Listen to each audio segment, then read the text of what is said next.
Hey, boys and girls. George Lowe here, voice of TV's beloved Space Ghost Coast to Coast. And it's time now for Geeks United with Bob and Al. Yes, you've seen them out behind the Piggly Wiggly doing their tag team wrestling show. Yes, that Bob and Al. But don't worry, they've been cleared of the charges, and you're about to enjoy Geeks United with Bob and Al. The same Bob and Al that do their little Avengers show. Not the movie thing, but the old 60s show.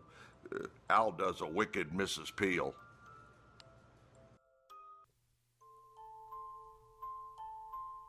On July 1st, 1915, a man was walking around his property near the White River in Newport, Arkansas, and what he saw would change the community forever. According to the man, he saw a gray-skinned monster, described as being as long as a car, while as wide as two cars side by side. As the news spread of this creature, construction of a rope net began, but ended soon thereafter due to a lack of money and materials. After this sighting, the monster disappeared into the depths from where it came, but 22 years later, it returned. Geeks United proudly presents The Frightful 50, the White River Monster of Arkansas. In the first week of 1937, fishermen out on the White River noticed that it was harder and harder to catch as many fish as they had in the past.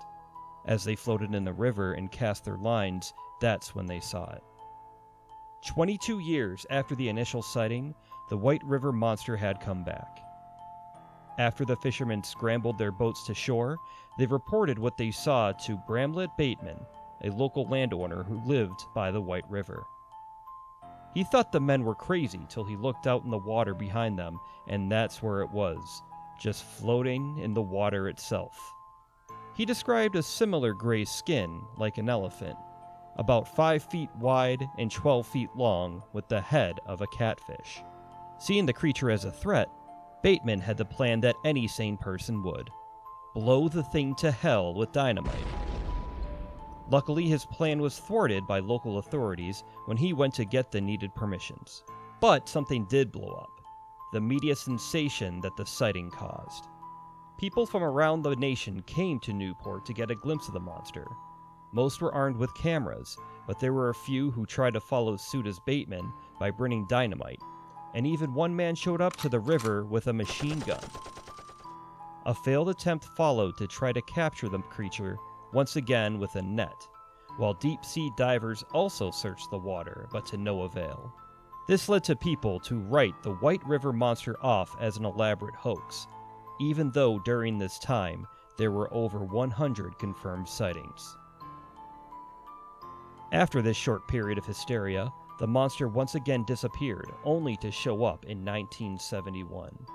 And this time, the monster grew. While originally reported as being about 12 feet long in 1915 and 1937, this time Whitey, as the locals now started calling it, was as long as a boxcar and had a bone protruding from its forehead. One eyewitness described that it looked like as the thing was peeling all over, but it was a smooth type of gray skin, with a call that sounded like the combination of a cow's moo and a horse's neigh. This time, the monster was seen on land and was reported to leave 3-toed tracks that were about 14 inches in length. The existence of Whitey is not controversial to the local people of Newport, and actually has become a much-loved icon of the community. But the real question is, what is Whitey? Some people say it's a legendary monster. Some people say that it's an elephant seal that lost its way, while still others think that the White River Monster is nothing more than a manatee. But whatever old Whitey is, just don't go planning on blowing it up with any dynamite, because in 1973, the Arkansas State Legislature signed into law a bill creating the White River Monster Refuge, making it illegal to harm Whitey in any way.